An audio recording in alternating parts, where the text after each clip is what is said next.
Welcome to Discovery, and welcome to another episode of Discovery. We got a massive week ahead. Now, we have changed the format of Discovery, and we are now doing classic albums, old albums that I have discovered over the past week. We have some brand new albums as well, brand new bands that have just released new albums, and honestly, I cannot wait. So before I start Discovery, pop your discoveries down below, and you know what? Let's get started.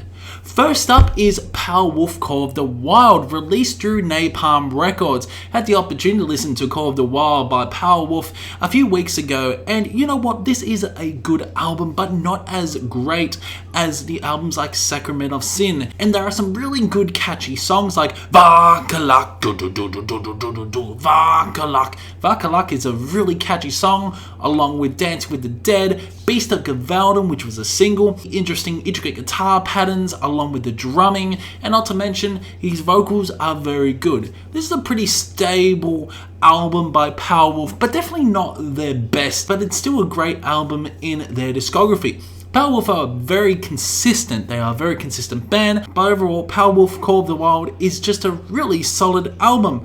Catchy songs like Blood for Blood, Blood for Blood, along with Call of the Wild, and Undress to Confess is such a fun song. Reverend of Rat, I feel, is one of the weakest songs off the album, and I just feel it shouldn't have ended off Call of the Wild. But what can I say? A pretty solid album by Powerwolf. Next up, we're going to the year 2013, and we're talking about Watain and the album The Wild Hunt. I discovered this band through Apple Music, believe it or not. It was on Shuffle. I was listening to the band that sounded very similar to Watain, and the first song I heard was They Rode On. They Rode On is such an awesome ambient atmospheric song with clean vocals. Now, Watain, I believe, are black metal, and holy shit, the production on this is phenomenal. It really is. It starts off with some really beautiful ambient electric guitar, then it builds up to Profundus, which has the most impactful punch, incredible, noisy sounding moments as well, and the Profundus just sounds like you get shot in the face at times. This is one of the most intense black metal albums I have heard for a very long time, with some very technical, proggy elements, just insane guitar work. Love the vocals on this. The vocals are so damn good. His cleans are very good as well. At times they do remind me of Dark Fortress and even Marduk. Just the intensity that you get. I really love the song Black Flames March, and They Rode On is such a different song, which is like 8 minutes, but it's such a different song to any other song on the album. Songs like The Wild Hunt, Sleepless Evil, and Holocaust Dawn. What a fantastic fucking way to end off Watain, The Wild Hunt. Overall, I was very impressed with this band. I was very impressed with this album. It's a very good album. Love the artwork as well. The size of this album is majestic in tone, and the production just creates this really big sounding album. So next up we go to a brand new album. This was released on July 23rd this year. It's Temple of Dread, Hades Unleashed. This album is so damn good, it really is. I just love the death metal elements on this. It's old school death metal with a bit of an asphic flourishing flair on this. Ravishing guitar moments along with the vocals. The vocals are incredibly intense. And yeah, there are some doomy elements. Necrodimension is such a great song. Imperium, Nefarious Eye is so catchy, along with the epic closer, Procession to Tartarus. Really good album. Production's phenomenal on this. It does have that old school sounding death metal sound, but it also sounds like it's fresh. And this is a pretty fresh fucking album with some really great guitar work. So love the drumming as well. And the vocals are so damn good. Wrath of Gods, Fira Divinis is just a fantastic, uplifting song. Threefold Agony is more doomy and gloomy. And yeah, really good album, one of my favorites of the month. Go check out Temple of Dread, Hades Unleashed if you haven't already. So now we go on to an album that was released in the year 2008, and we're talking about Judas Priest, Nostradamus. Behold, a very controversial album by this band. But you know what? I listened to it, and I love rock opera albums, and holy shit, this album clicked for me, and this album made me get into Judas Priest. Yes, it's taken me years for me to get into Judas Priest, and behold, I checked out this album, and wow, a lot of people shit on this album saying it's not memorable, the riffage are generic, just a really sappy old story, but I fell in love with this album, I really did, and I think this is one of the best Judas Priest albums in my opinion. This is so damn good. It's a double concept album talking about Nostradamus. The first disc is all about his predictions, the second disc is when the predictions come to fruition. And holy shit, amazing songs like Prophecy, I am Nostradamus, Revelations is so damn good, The Four Horsemen, Gods of War. War is so damn epic. Pestilence and Plague is one of the better songs off the album. Got songs like Death, Conquest, Lost Love. Then you got I'm Banished and Exiled. And there's songs like Alone. I love the ballad Visions. There's so much emotion within Rob Halford's vocals on this album. In my opinion, this is one of the best Judas Priest albums. I don't care what any motherfucker says. I absolutely adored it. And I listened to the other Judas Priest albums. Yeah, there are some better albums than Nostradamus, don't get me wrong. But yeah, this album took me by surprise big time. I was expecting to hate this album, and holy shit, I fell in love with it. I played this album countless times.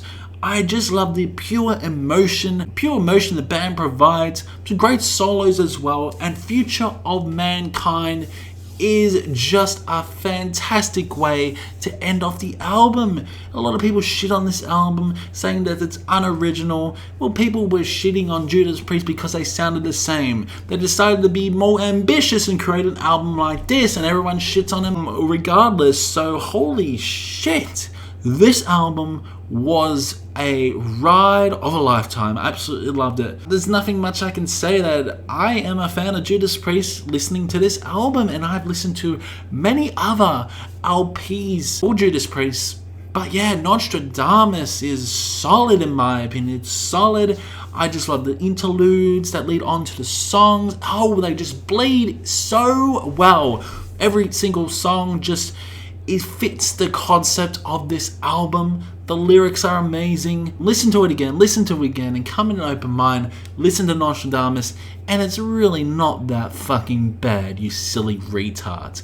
Okay, let's get on with the next album, Wizardthrone, and the album Hypercube Necrodimensions. This is a super group, you could say, with members in Ailstorm and even Gloryhammer.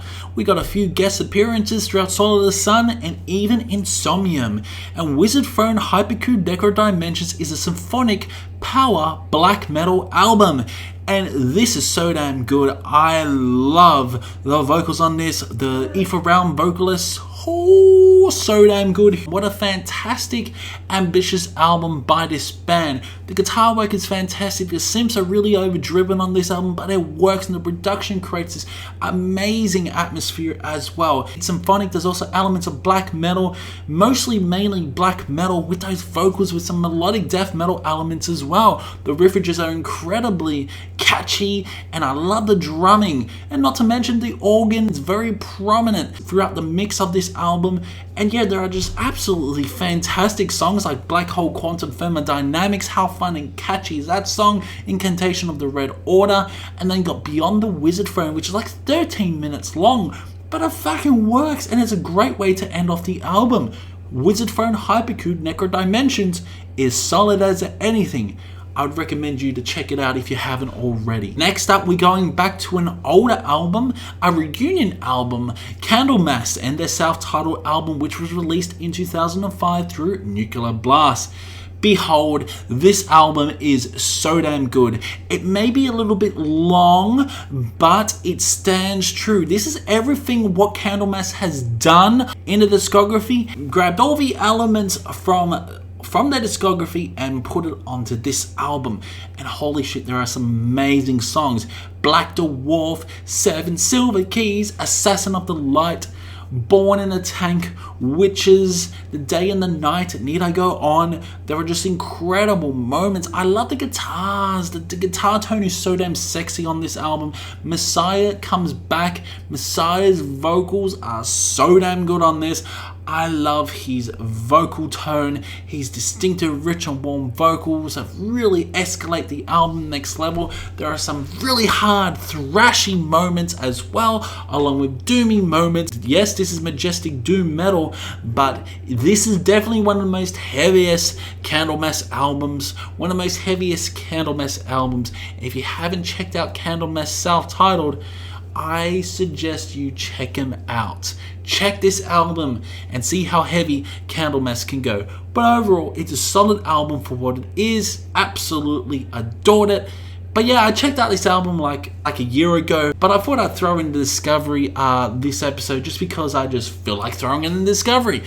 With this new format, there will be older albums that I have checked out. I will throw out some classic albums that you guys will definitely need to check out.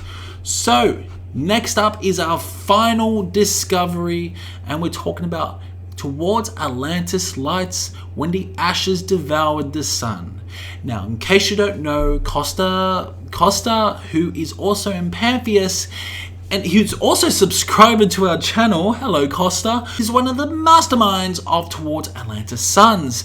And yes, this is a Funeral Doom album, and it's one of the best Funeral Doom albums of the year. Some incredible melodies that do get stuck in your head, along with the Minoan Tragedy, or the Forgotten Tribes, Mad Prophets. Mad Prophets is like a 15-minute song with some really ambient passages along the way, and his vocals are so damn good. Costa's vocals from Pantheus is so damn good, and I'm hoping Pantheus are going to release an album this year. I'm really hoping, but yeah, this is Funeral Doom at its best in my opinion. There are some really slow moments, there are some really doomy moments, and not to mention it is so damn atmospheric. There's a few sludgy moments on this album, like the guitars at times do sound quite sludgy, but it works. Plaskin Tales so damn good, although I feel that at times the talking is a bit overpowering in my opinion. I absolutely love Costa's growls on this.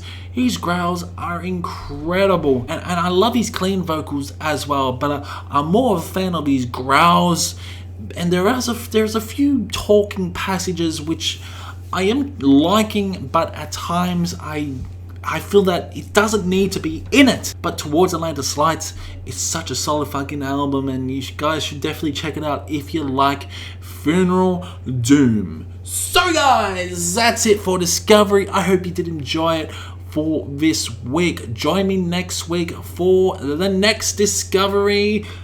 Be throwing older albums out there on Discovery. Yeah, so let me know in the comments below your Discovery, and I will see you in the next one.